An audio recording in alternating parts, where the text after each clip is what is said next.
Hello there, welcome along to The Sweet Spot, the weekly golf show from the Racing Post with all the latest golf chat and hopefully some golf winners. I'm Bruce Millington, he's Steve Palmer, and this week we will be looking ahead to the Sony Open, the second of the curtain-raising season tournaments in Hawaii.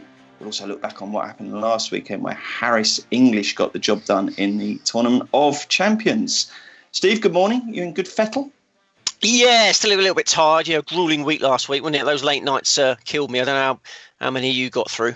No, I stayed up for quite a bit of Sunday for the final round, but I mean, once I realised I wasn't going to make any money out of it, I flicked over to the American football, I've got to say. But they did bring the last round forward a little bit, didn't they, which was quite good. Yeah. I mean, if the bets are going well, you get that little bit of adrenaline and you can get through it, can't you? But Patrick Reed started really well last week and then suffered with a bit of injury over the weekend, we subsequently discovered. Shin splints and blisters. He had some new shoes on. His contract with Nike ended at the end of 2020. He had some new foot jaws on last week and he was suffering over the weekend. So yeah, he drifted out of it, which was obviously very painful. And then Patrick Cantlay came in as our main hope, got himself in contention and then stumbled from about the 8th hole onwards on Sunday. So yeah, it was a disappointing and grueling week. Those new golf shoes, Steve, you slip them on, they're like carpet slippers, aren't they? It feels impossible that you could get blisters. I suppose in Reed's case, he's putting quite a bit of downward pressure on them, isn't he? Portly old soul, isn't he? Very hilly course as well. They say Kapalua is one of the most difficult walks out there. So, I don't really know how I could have anticipated that he would have got those injuries. But, Reed was disappointing. Cantlay was ultimately disappointed. And obviously Harris English, we were all over Harris English for the Mayakoba Classic on his previous start. Next time out, he wins. So, it was one of those weeks where you've just sort of exhausted yourself for no end product and dust ourselves down and move on. Absolutely, yeah. You were hoping Reed would be in blistering form, but not in that way, eh? Oh, that's why they pay you the big bucks, isn't it? Steve, you did predict last week that it wouldn't be those guys from the absolute top echelon that would contest, and that was the case, wasn't it? Johnson never really got into it, did he? Thomas did the best out of those that were contending, but didn't quite happen for him, did it? No, that's right. It turned into Harris English versus Joachim Niemann. And, Harris English has been impressive for so long now. 16 months he's been producing, been on leaderboards for 16 months. He's established himself in the elite. We always expected Harris English to become a superstar. In 2013, he used to mock me for how much I followed him off a cliff for many a moon. And what happened to him, Steve? How did he lose the plot so badly? Was there a particular part of his game that just completely disintegrated? Yeah, it was his driving. Yeah, he became a really, really erratic driver. And he's he got a new coach, and the new coach has turned it around. He was commenting about his backroom team. He's got no weaknesses now because he's always been a good putter. It was really impressive because after 10 holes on Sunday, he was level par for those opening 10 holes and drifted right out of it and had a real spurt of 3 birdies in a row to get back into it. And I don't know if you stayed up for his approach to the 72nd hole. He's one shot behind with one hole to play, and he's speared this 3-iron, a lovely drawn 3-iron to set up an eagle putt. It was one of the best shots I've seen in a long while under pressure. Missed the eagle putt and then won the playoff. So yeah, I think Harris English has got a really big year ahead of him. You got to have him on the radar for majors, really. I mean, the US Open's a big chance for him.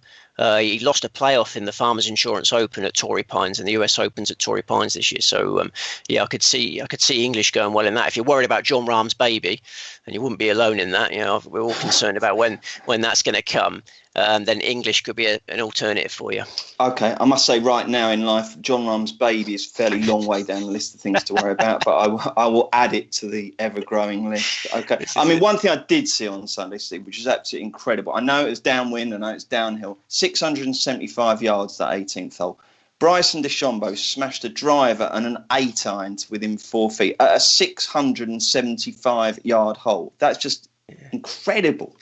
Yeah. DeChambeau is getting longer. He says in the close season he was working on picking up even more speed. He's been working with the long drive champion. He's been consulting with him. So total obsession with distance for DeChambeau at the moment, and perhaps needs to work on a few other things. His putting was terrible last week. He's got to marry it all together. He can't get focused on this one thing. But I think he might start taking a run up. It wouldn't surprise me if he starts doing a Happy Gilmore and just take a couple of stride run up. It's It's mad what he's doing, isn't it? But it is quite nice that he's not winning, isn't it? Because it means that, these people who are just trying to bully and overpower the game aren't succeeding, Yeah, absolutely. That's why we didn't back him last week, because we thought his short game would let him down, and it did let him down. But if he starts putting well and marrying it with that ridiculous power, then, big things for DeChambeau on the right courses.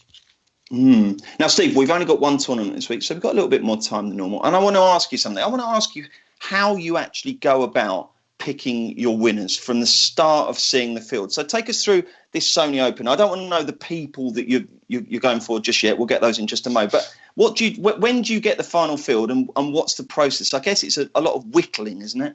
Yeah, it's a huge whittling process. I always liken it to the X Factor. I know that's one of your favourite programmes. You like to sit down with little Daisy and watch the X Factor on a Saturday night. Yeah, very similar to that, but a very, very long X Factor that takes all day on Monday, where you start with the entire field and then. What time would you get the field, Steve? Would it be when you wake up, or do you have to Monday wait a while for them to? Right. No. You get it on Monday morning. It's there for you. You get a few withdrawals during the day, and then it is just a long, laborious process of getting the shortlist down. I mean, this week for the Sony Open, my shortlist was about. My long list, sorry, is about 25 players. Then the shortlist became 1, 2, 3, 4, 5, 6, 7 players. And then obviously you can't back 7 players. Well, you can, but you're not going to make any serious money if you do that. So, and then we're down to 4 players. So it can take ages. There's a very good book on the shelf actually that I contributed to. I can't remember the name of. That's helpful. I'll go on to Amazon.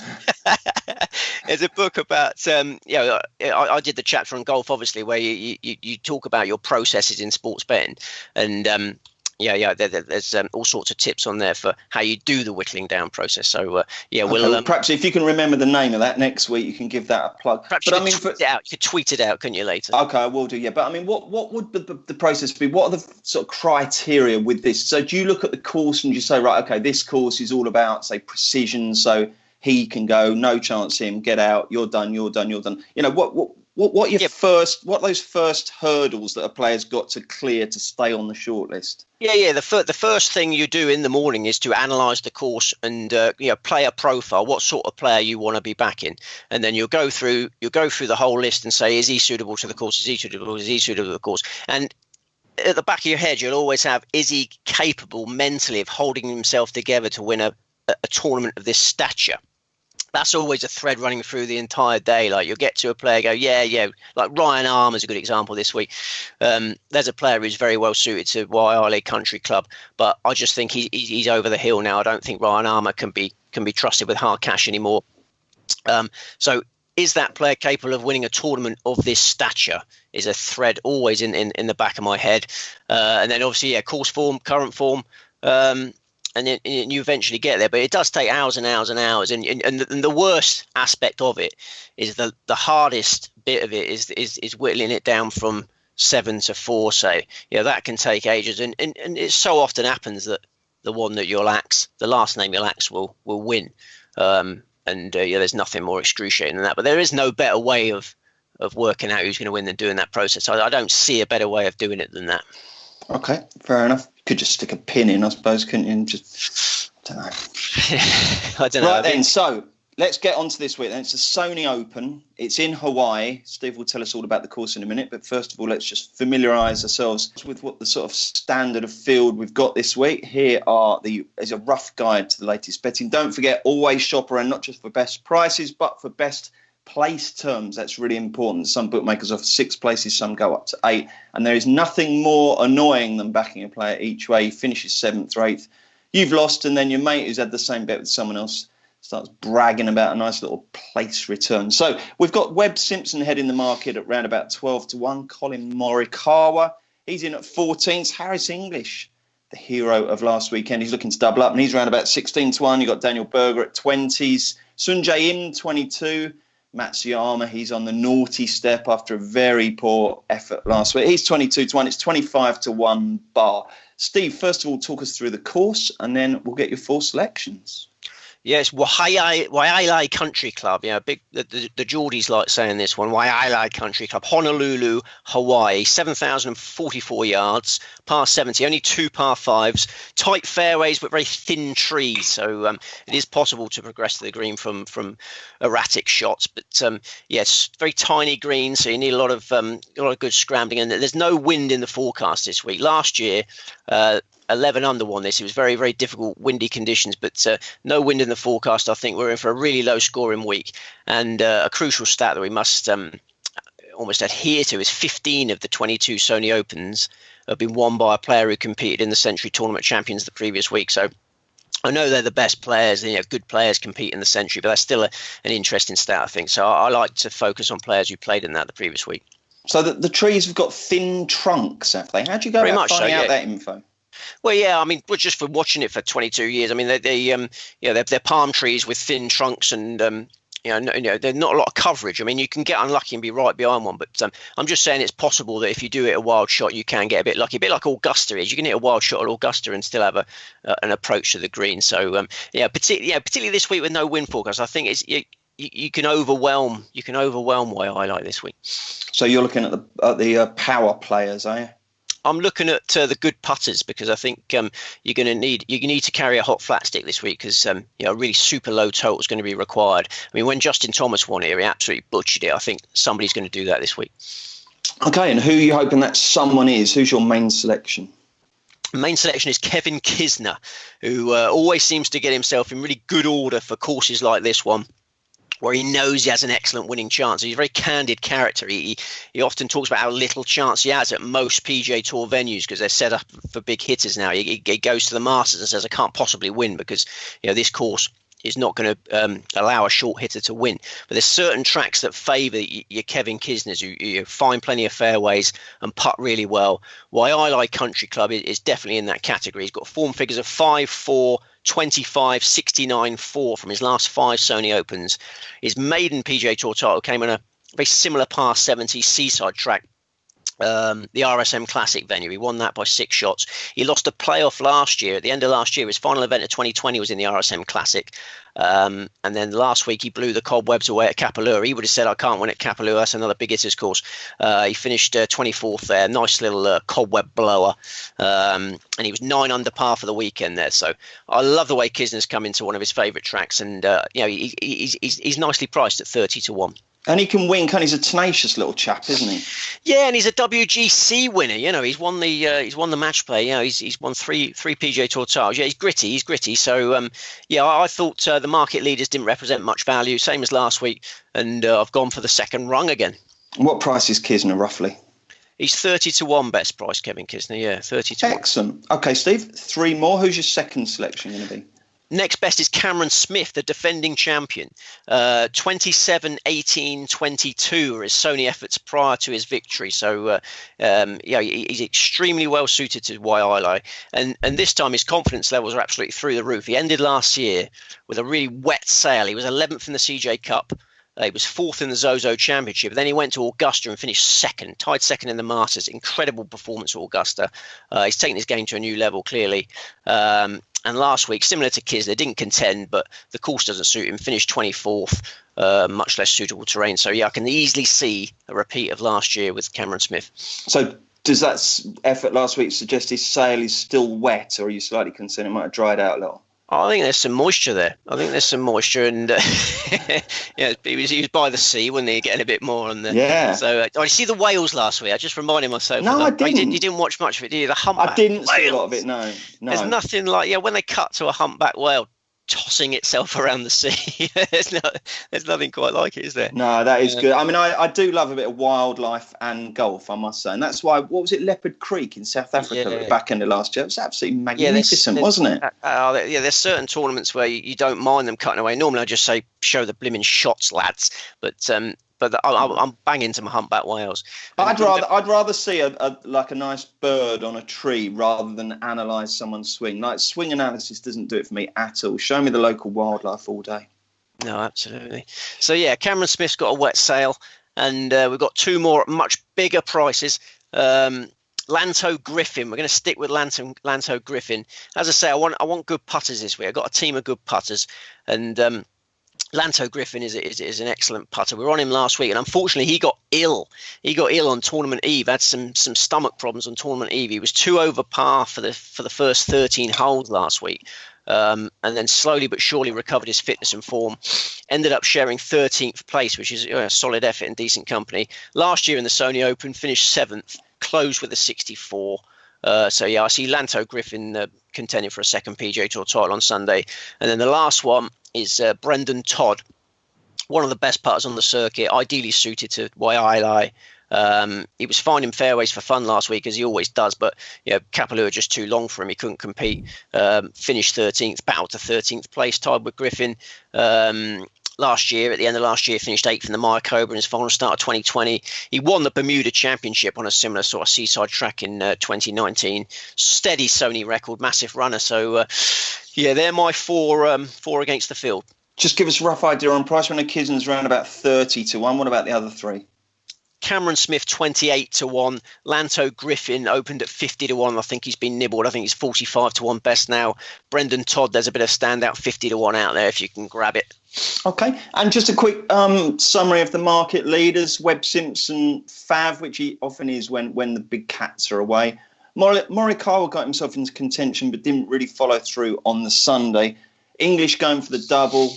Im just always seems to be out there. And Matsuyama, like I say, that was a poor effort last week. So what do you make of the market leaders? Who do you like most out of them? Well, there was the favourite is a poor price. I mean, there's a lot of talk in the build-up to the Sentry last week about Xander Schauffele's COVID bout. He got that just a week before Christmas, but it emerged after round 1 of the Sentry that Simpson had an even later bout of COVID. He was basically quarantining until he got onto the first tee at the Sentry. He didn't have any practice. So to finish 17th last week was an amazing effort from Simpson. Wailea suits him very well. If he's fully fit and fire him, he should contend, but the odds are unattractive. We got 144 runners this week. Plenty of possible winners. Simpson at 12 to 1 can be left alone. Colin Morikawa, really disappointing final round in the Sentry. It was set up for him to win on Sunday. The 2 players ahead of him going into the final round were on long losing droughts, Harris English and Ryan Palmer. And Colin Morikawa just didn't take advantage. He was 2 over par through 8 holes. Left himself far too much to do, and I think that was a real gut buster for him. He was really desperate to win that title. He calls Hawaii his second home. Lots of family on Hawaii, and he was uncharacteristically pumped last week. He 3-putted 1 hole and was throwing clubs around. He was really, really, really wanting to win that tournament. I think it would have really dented his confidence that he failed so badly on Sunday. Harris English, you've got to give a great chance to. I was very tempted. Justin Thomas did the Sentry Sony double in 2017. You wouldn't be at all surprised to see English do that. I gave it serious consideration. I just went for bigger prices. Sung Jae Im, huge consideration of Sung Jae Im. Last name off the list. Brilliant debut last week to finish 5th. But he didn't putt particularly well, did he? And his putting has been a problem for a few months now. And I think this week you have to have a hot putter to contend. Okay, fair enough. Right, then we've got some Twitter questions. Oh, sorry. Darren Walker says, does Steve think that there could be an English winner of the Masters? I mean, Harris English, says Darren. After all, what he did last year was very, very impressive. I mean, what does that win, allied to the good form he was showing leading up to it, mean for Harris English? Could you see him win a major this year? I do think it's feasible. I mean, he's a Georgia boy, so he's it'd be a home state gig for him at Augusta, but his form figures there are miscut 42, and I thought it was very interesting. I watched his press conference after the victory, and he was asked to evaluate his chances in the majors, and the Masters was the last one that he came to. He actually said he fancies himself for the Open. He said he really enjoys playing in the Open Championship. He likes that style of golf. So, English sees the Open as his best chance. As I say, I think the US Open is his best chance. He was 4th in the US Open last year, and he's got that Torrey Pines form in the book. So, if you're considering English for the majors, I'd go US Open. Okay. Pete Selby says, is there a market that isn't available that you'd like to see priced up? Pete would like to see simple birdies per round, say over under 3.5. And you could just do an accumulators on that. Be nice, simple and fun to watch. What do you think, Steve? It's there's so many markets out there now, and I don't think we can criticise the bookmakers for lack of markets. They throw all sorts at us now, don't they? I'm not sure about you. Hang on, you say that, Steve. You say that, but yes, beforehand you've got your tournament win, your top 5, your top 10, your top 20, etc. But I think there is scope for a little bit more stuff in play. Yeah. I mean, they'll do to win the next hole and stuff, but I don't see an absolute kind of surfeit of imagination going on out there. Well, that one there, they wouldn't let you do accumulators on that, would they? Because if one player's making birdies, they'll all be making birdies. You just have to have very short price singles there. So, and that's the problem I have. I just don't get attracted to short prices. I just obsess about the outright markets. I want the crown jewels. I want juice, Bruce. Fair enough. And okay. There aren't many markets you can create with extra juice. I think that's one thing about you, Steve, isn't it? You when a tournament's on, you're just fixating on that. You're not fiddling around trying to get a new bet on or back so and so to win holes 7 to 9 or anything like that, are you? It's all about what you've done before the tournament. I like to get all my eggs in that one basket, really, because that's the basket that's going to yield even better eggs. Okay, fair enough. Rob says, what chance of a revival from Cameron Champ and Si Woo Kim this year? Very, very good chance. Yeah. Two players I absolutely love. I mean, Cameron Champ had a very good Masters debut, didn't he? He had a couple of disastrous holes last year, but he finished 19th. They're both only 25 years of age, these two. Both got 2 PGA Tour wins on the board. I think if Cameron Champ's back holds, he's had a few back problems early in his career, he can win majors easily. Si Woo Kim, he's not on my Christmas card list anymore. He should have won me 100 bags in the Wyndham last year. Do you remember that one? Oh, do I ever? 2 shots clear with a round to go. Couple of crazy drives cost him, but I mustn't hold that against him. He's obviously got a massive future, former Players Champion. So I think your man should be following them. If that's his plan, I'm certainly not going to put him off. Okay, and Rob also asked a supplementary question, rather like one of those political journalists when they're doing the Downing Street briefing. He says, which item of sports memorabilia are you going to buy when you next have a nice each-way double-up? He's obviously been looking at the shed wall there. Is there anything that you're after particularly? I think I need some more golf, really. I think Darren Clarke and John Daly, 2 of my all-time favourite golfers. There's no representation of Darren Clarke and John Daly, so I think I need to invest in some Dazzler and Wild Thing memorabilia. Well, you're like that. Are you still like that with Darren? Yeah, they have the occasional chat, text chat. Yeah. He's got a great life, and he just spends his whole life in the Bahamas now, and then he's fishing and beaching and whatnot. Yeah. I mean, he's a legendary character. Yeah, I need to get some stuff. I'm not exactly awash with the funds at the moment. It's more about getting bread and milk and the basic provisions, isn't it? Rather than Michael Van Gerwen not winning the World Darts Championship has put me on the back foot for 2020, the start of 2021. So yeah, I'm not looking to buy memorabilia at the moment. I'm just looking to get beans for betting beans. Betting beans. Okay, fair enough. One from me for you, Steve. I've never asked you this. Which order do you make a cup of tea in? What's your technique for making a cup of tea? Tea bag in, hot water goes in, sugar goes in, milk goes in. That's everything, isn't it? Well, no. What do you do with the tea bag? I missed. Yeah, so tea bag was first, yeah. No, it's gone in. Then what happens to it? Yeah, tea bag, hot water. I don't stick to the same order. It's wherever the closest item is. Yeah. Wherever the closest item. The key question is, when do you remove the bag? Oh, the last thing I do is remove the bag. Really? Yeah. No. It's got to be unacceptable. Tea bag in, water in, brew, bag out, milk and sugar in. Sure. Oh, is it? No, I don't do that. And do you still have a worryingly excessive quota of sugar in your cup of tea? Yeah. And I quite enjoy watching the sugar rest on top of the bag before the sugar forces the bag down, So that's how many sugars do you have? It depends on the mood. If I need to raise morale, I'll have sort of 3 or 4. But I try and stick to the average of 2. If I'm in a great mood, I can get away with a 1. But yeah, we've all got our ways and means, haven't we? Our foibles. But yeah, I haven't got a strict process. It's just if the sugar's there, it goes. If the milk's there, and it's all about time. There's no time to do anything anymore. So it's just...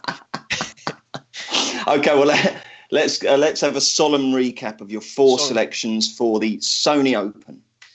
Kevin Kisner, Cameron Smith, Lanto Griffin, Brendan Todd.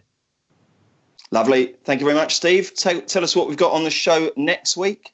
We've got the Abu Dhabi Championship, the long-awaited return of the European Tour, with some superstars in Rory McIlroy, Justin Thomas, and then we've got the American Express. That catchy title, the American Express, the start of the West Coast swing.